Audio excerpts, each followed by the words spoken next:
السلام عليكم. لا تنسوا الاعجاب بالفيديو والاشتراك في القناة تشجيعا لنا لنستمر بنشر المزيد إن شاء الله.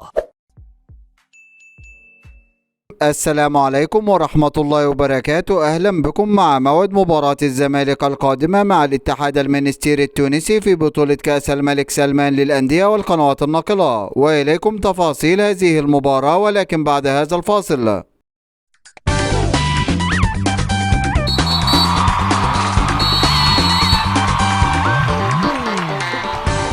بعد تعادل فريق الزمالك مع فريق فاركو في المباراة السابقة بنتيجة هدفين لكل فريق في المباراة التي جمعت بينهم في إطار مواجهة الجولة 34 من بطولة الدوري المصري الممتاز، وسجل أهداف الزمالك في هذه المباراة الهدف الأول عن طريق اللاعب سيد عبد الله نيمار، والهدف الثاني عن طريق اللاعب إبراهيم نضاي، ليرتفع رصيد الزمالك بعد هذا التعادل إلى 60 نقطة، محتليا بها المركز الثالث في جدول ترتيب الدوري المصري الممتاز وبفارق 21 نقطة عن فريق الأهلي متصدر جدول الترتيب برصيد 81 نقطة. ويستعد فريق الزمالك لمواجهة فريق الاتحاد المنستيري التونسي في المباراة القادمة، وذلك في إطار مواجهة الجولة الأولى بدور المجموعات من بطولة كأس الملك سلمان للأندية لعام 2023. ويقع فريق الزمالك في المجموعة الثالثة والتي تضم معه فرق كل من الشباب السعودي والنصر السعودي والاتحاد المنستيري التونسي. وسوف تنطلق هذه المباراة يوم الجمعة الموافق 28 يوليو 2023 28/7/2023 في تمام الساعة 4 مساء بتوقيت تونس والمغرب والجزائر،